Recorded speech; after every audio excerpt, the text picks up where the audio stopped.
Page number 97 पे example है, वही कम्बिनेशन के सवालात हैं। Find the equivalent resistance in the given circuit and also the current I2, I3, I4। ये हमें डायग्राम दी हुई है क्वेश्चन में, कह रहा है टोटल रेजिस्टेंस निकालो और ये जो तीन रजिस्टर हैं इनका करंट निकालो। बुक वाले ने इसको R1, R2, R3 का है और इसके करंट को फिर उसने I1, I2, I3 का है, सही है, लेकिन मैंने R1 ये ले लिया, ठीक है। तो ये R2, R3, R4 और I2, I3, I4, क्वेश्चन वही है, सिर्फ ये नंबर चेंज हो गए। तो एग्ज़ाम में भी अभी हम देखते हैं इस तरह के सवाल आते हैं।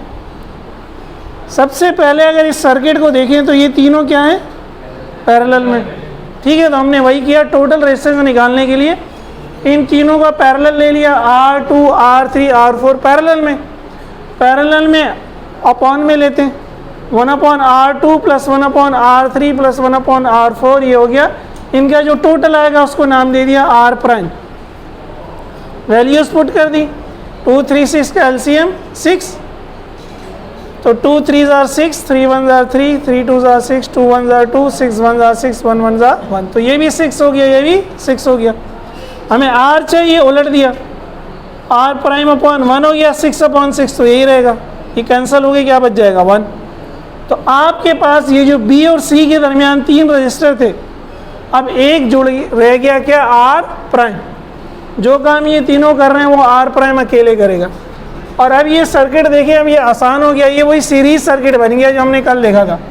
यहाँ से I करंट स्टार्ट होगा, ये I करंट इसमें से भी गुजरेगा और ये I करंट इसमें से भी गुजरेगा। नाम हम इस R1 वाले को I1 कह देते हैं, R' वाले को I' कह देते हैं, लेकिन है तो वही I करंट, क्योंकि एक ही पाथ, एक से ज़्यादा पाथ नहीं है। तो अगर इसको फिर पीछे ट्रेस करें तो R' तो बेसिकली इन तीनों से मिलके बना है, तो वो I करंट यहाँ B पे आके तीन हिस्सों में क्या हो रहा है, डिवाइड हो रहा है, I2, I3 और I4। तो अब इस सर्किट में R1 और R' सीरीज़ में हो गए, तो सीरीज़ में क्या करते हैं, प्लस कर लेते हैं। तो R1 है 4, R' है 1, 4 + 1 क्या हो गया, क्या हो गया भाई, 5 हो गया, पक्की बात है। अब हमने टोटल करंट निकाल, ये तो उसने खुद क्वेश्चन में कहा था कि आप R निकालो, वो हमने निकाल दिया। सेकेंड हमने टोटल करंट निकाला, V total potential upon total resistance R, 6/5 क्या आ गया, 1.2 एम्पियर। अब जब ये 1.2 एम्पियर आ गया, मैंने आपसे कहा भी था 90% न्यूमेरिकल में आपको ये काम करना पड़ेगा, करंट निकालना पड़ेगा, सही है। अब ये करंट निकालने का फ़ायदा क्या हुआ, देखिए हमें बेसिकली चाहिए R2 का करंट, R3 का करंट, और ये तीनों कहाँ जुड़े हुए हैं, B और C के दरमियान। तीनों कहाँ जुड़े हुए हैं, B और C के दरमियान। ओम्स लॉ क्या था, V = IR, तो I क्या हो गया, V/R। अगर आपको I2 निकालना है तो V2/R2, I3 निकालना है तो V3/ और I4 निकालना है तो लेकिन ये R2, R3, R4 तीनों पैरेलल में, इन तीनों का वोल्टेज क्या होगा, सेम होगा, और वो कौन सा वोल्टेज होगा, जो B और C के दरमियान होगा। तो हमें R2, R3, R4 तो गिवन है, अगर हम B और C का पोटेंशियल निकाल लें तो फिर हम I2, I3, I4 क्या करेंगे भाई, निकाल लेंगे। अब पोटेंशियल का फॉर्मूला भी ओम्स ने दिया था, V = IR, अगर आपको किसी दो पॉइंट का पोटेंशियल निकालना है, उन दो पॉइंट्स का करंट मल्टीप्लाई बाय उन दो पॉइंट्स की मेरा गला वैसे ही बैठा हुआ और आप लोगों की आवाज़ नहीं आ रही मुझे। B और C का अगर मुझे पोटेंशियल निकालना है तो मुझे B और C की क्या चाहिए, रेजिस्टेंस, और बी और सी का करंट। बी और सी की रेजिस्टेंस क्या है? Are prime. बी और सी का करंट क्या होगा? वही होगा जो टोटल करंट है, क्योंकि ये क्या है? सीरीज में। तो इसलिए मैंने क्या लिखा है कि R1 जो R प्राइम के साथ सीरीज में, तो I1 का करंट, जिसको आप I1 का करंट यानी R1 का करंट यानी I1, और R प्राइम का करंट यानी कि I प्राइम, ये दोनों क्या है? I है। ठीक है, तो I प्राइम कितना आ गया? 1.2। B से C में रेजिस्टेंस है R प्राइम टोटल, और जो करंट गुजरेगा वो क्या हो गया? I prime. अब मैं वोल्टेज निकाल सकता हूँ B से C का, क्योंकि ये प्राइम प्राइम चल रहा है तो V प्राइम नाम दे दिया। I prime R prime, I prime 1.2, R prime 1, दोनों को मल्टीप्लाई कर दिया, क्या आ गया? 1.2 वोल्ट। तो 1.2 वोल्ट किसका पोटेंशियल आया? नहीं, किस पॉइंट का? B से C का। क्यों निकाला मैंने? क्योंकि मुझे I2, I3, I4 निकालने के लिए उसकी ज़रूरत है, उसके बगैर I2, I3, I4 नहीं निकाल सकते। अब मैंने लिख दिया कि V prime is the voltage across BC, खुद को याद दिलाने के लिए, वैसे सर्किट में तो नज़र आ रहा है। और ये BC में अगर हम पीछे चलें तो R2 भी है, R3 भी है और R4 भी है। इसका मतलब है V2, V3, V4 वो भी V प्राइम है। ठीक है, अब आपने फॉर्मूला लगा दिया कि I2 V2 upon R2, I3 V3 upon R3 और I4 V4 अपॉन, तो V सबका सेम हुआ, या R2 आ गया, R3 आ गया, R4 आ गया, निकाल लिया। ठीक है भाई, कोई कन्फ्यूजन? इसी तरह हमने कैपेसिटेंस के न्यूमेरिकल में किया था। एक दफ़ा मैं दोबारा जल्दी से समराइज़ कर रहा हूँ, ये पॉइंट समझने वाला है बस, कि ये तीनों पैरेलल में हमने इनकी टोटल रेजिस्टेंस निकाल ली R प्राइम। ये R प्राइम हमें फ़ायदा क्या देगा? हमें B से C का पोटेंशियल बताएगा। तो R प्राइम में से जो करंट गुजर रहा था वो क्या था? I प्राइम, जो टोटल करंट ही है। इसको R प्राइम से मल्टीप्लाई कर दिया तो ये वोल्टेज आ गया। अब ये जितने भी रेजिस्टर जुड़े होंगे B और C के दरमियान, उन सब का पोटेंशियल क्या होगा? जो V प्राइम है। सही है? तो अब इनके दरमियान तीन रेजिस्टर थे, R2, R3, R4, उनका पोटेंशियल वही हुआ जो V प्राइम है, 1.2 वोल्ट हमने पुट कर दिया। समझ आया भाई? इसको उतार लें, फिर एक सवाल आप खुद करें।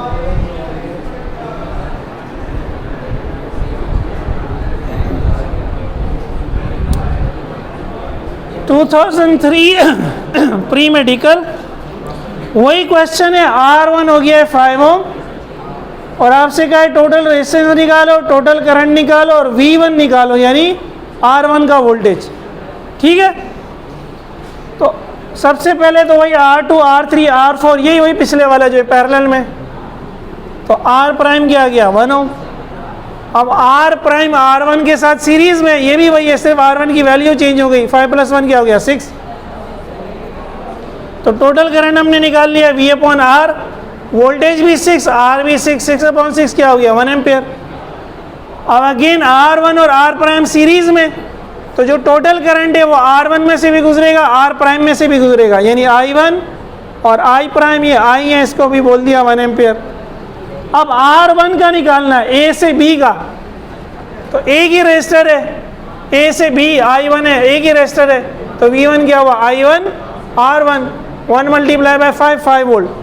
अब आप लोग एक काम कर सकते हैं प्रैक्टिस के लिए, वैसे तो ये क्वेश्चन यहाँ ख़त्म हो गया, आप पिछले क्वेश्चन वाला काम करें यहाँ भी, I2, I3 और I4 निकालें, I2, I3 और I4। तो क्या करेंगे भाई? पहले ये निकालेंगे V प्राइम, उस V प्राइम को फिर कह देंगे V2 भी है, V3 भी है और V4 भी है। ठीक है भाई, तो पिछले सवाल की प्रैक्टिस हो जाएगी। क्लियर है?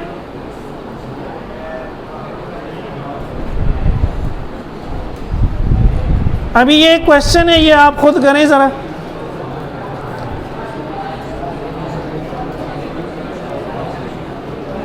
टू 2009 6D, थोड़ा आसान सवाल है।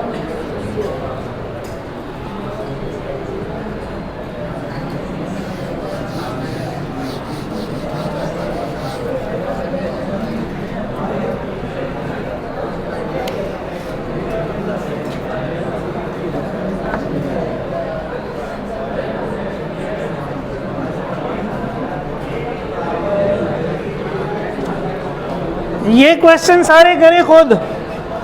यहाँ 2 रजिस्टर हैं 3 की जगह, आसान है, करें ज़रा।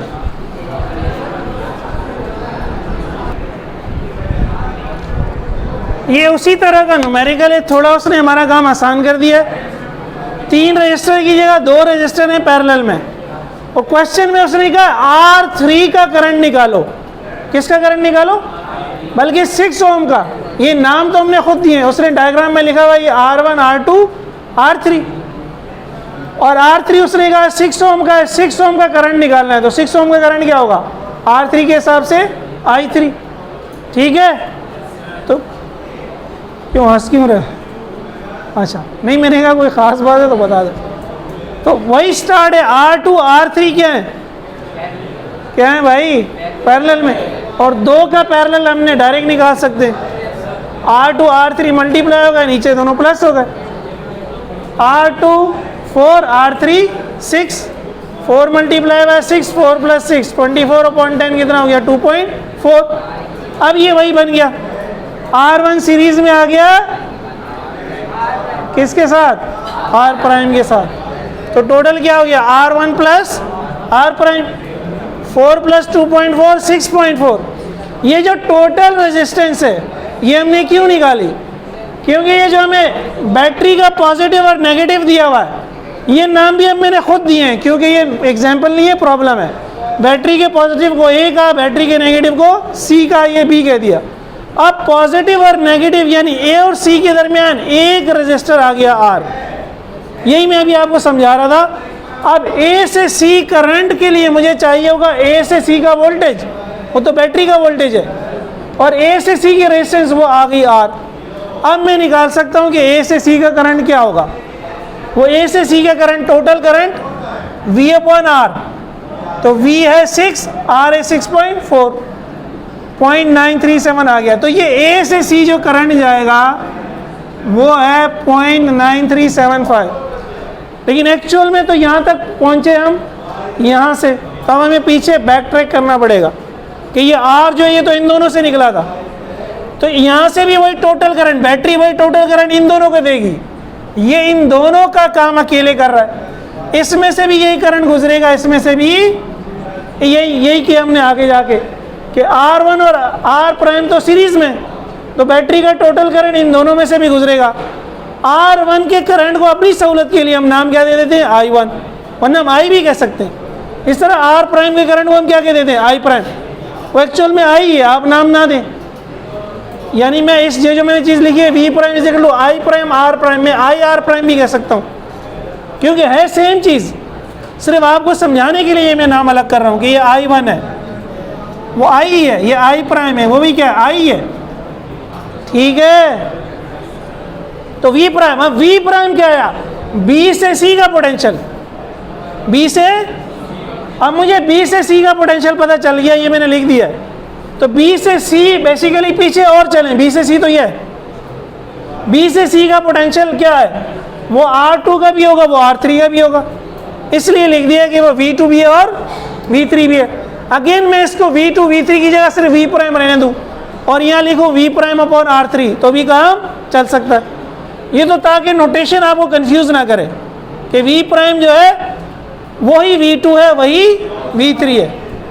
क्लियर है भाई? समझ में आया?